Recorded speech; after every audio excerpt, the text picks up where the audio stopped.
What's up, guys? I'm Kevin, and we're here at Blizzard. I'm joined by the illustrious Alan Dabiri, Game Director for Heroes of the Storm, and we're here to talk about the Nexus. It's going to be an exciting day. Alan, how are you feeling? I'm feeling great. Awesome. Well, we've got an exciting topic today, one that I'm extremely passionate about, and I know you are as well. We've been talking a little bit more about story and how that relates to Heroes as a game. We've announced a comic, we did that earlier this month, and that's coming soon. In fact, it's out today, which is pretty fantastic. But let's talk a little bit more about why. Like, why are we doing this for this game? And what do we think is in store for our players? Yeah, so, we've always loved celebrating other Blizzard universes in this game, and that's something that we're really always gonna do. It's really cool to have that privilege and honor. But there's this other element to the game that we've touched on actually in the past a little bit, but we haven't had a chance to really dive too deep on it, and that is the Nexus itself. The characters, the locations, the events that occur within the space of Heroes of the Storm. And so you might have seen that a little bit a long time ago where even our original Battlegrounds, were all realms from the Nexus, Dragonshire and Cursed Hollow. And so we thought right now was a really good time to dive back into that. And we think it's just another cool layer that we can add to the game. It will give us this foundation and this canvas to really bring content into the game in a cohesive way. When we bring skin drops in, when we bring Battlegrounds in, we can actually kind of tie it all together.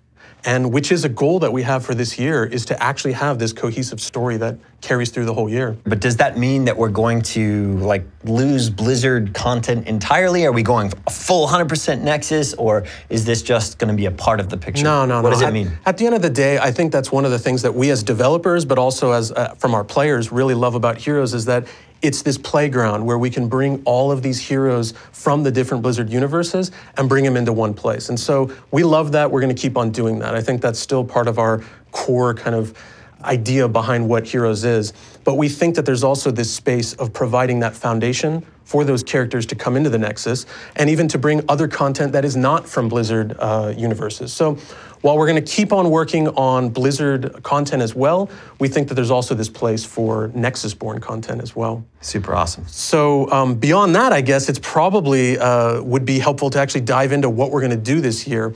You guys are probably familiar with Kevin as the sultry voice of all of our spotlights. He does a fantastic job on that. But one of the other things as creative content lead he's doing is he's actually leading this initiative across a lot of different moving parts.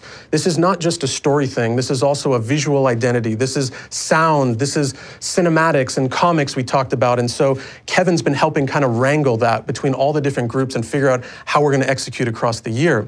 So with that, I would love to kind of talk to the guys about what are we doing this year and dive into a little more about the Nexus. Yeah, it would be an honor. And of course, just want to be clear, it is an honor for me to represent all of the incredible talent that are behind what we're doing this year. Writers, artists, amazing minds.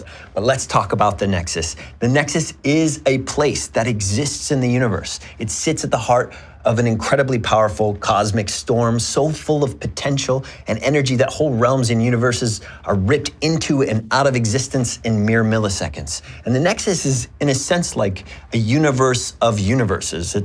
It's a universe full of all kinds of realms.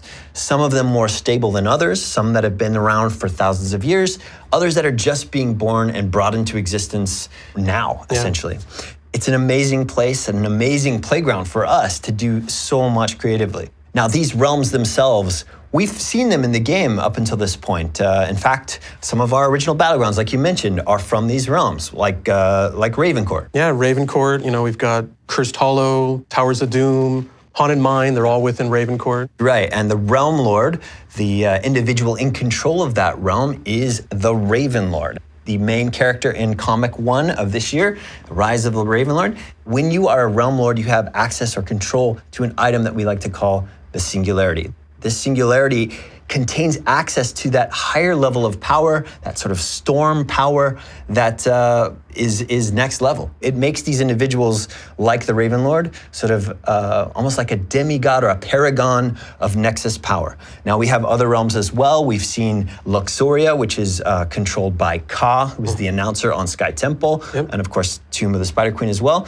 And then we have King's Crest, which is another one. Yeah, with Dragonshire. Yeah, Dragonshire, Gardens of Terror, and the Realm Lord over that realm is the Lady of Thorns. But we've also even done stuff with other realms that we haven't made battlegrounds around. And you see that if you read the skin descriptions that our writers put so much time into. The Mecha universe, right? Mad Axe, like tons of really cool, creative spaces for us to do stuff in this game. And yeah, almost limitless potential. I think that's one of the cool things about this concept is that we can bring stuff to the game and we can also just allude to stuff through the skin content that we can do all kinds of different cool ideas. Let's talk a little bit more, Alan, about the specifics that players can expect going into this year. We know the comic is coming. In fact, it's out today, issue 1. That is really the first step along this journey this year. But what else can players expect? Yeah, so you talk about the comic, there'll be other stuff that will actually be out of game like that. We will do cinematics, we'll do other web content, cool things that players will be able to experience outside of the game. But we're also gonna do a lot of cool stuff within the game itself. And that'll come in the form of skin packs, that'll be potentially changes to the battlegrounds. And we're even doing some cool stuff with the UI itself. In the case of the first comic that's coming out here, you talk about the events that occur within there. We have the Raven Lord actually summon these primal villains in the form of these Dark Nexus characters. And so within the game, obviously, the first thing is we're going to be bringing those Dark Nexus skins as a skin drop in the game. But what we're also doing is we're even changing the UI itself to reflect kind of the corruption that has happened as a result of the Raven Lord's actions in summoning these. So there'll be a lot of cool ways that we kind of explore this, and I think you'll see us come up with even new ways that'll be fun for players. I love every bit of it. It's so great. Really gets me pumped for the year. And guys, we want your feedback. This is really kind of a new thing for us. We want to know what you think. If you want more of it, if you just want sort of traditional heroes of the previous years. It's a new thing for us. Let us know what you think. We're obviously geeked up and stoked about it, but we want to know your thoughts. I think that's about it from us. Alan, anything else you want to say? No, I think we covered that part. I think there's a lot of cool content coming, and so we're super excited to get into the game. Awesome. Well, definitely check out the comic, Rise of the Raven Lord. It is out right now. Don't miss it. First step on this journey. Thanks for joining us, guys. We'll see you in the Nexus.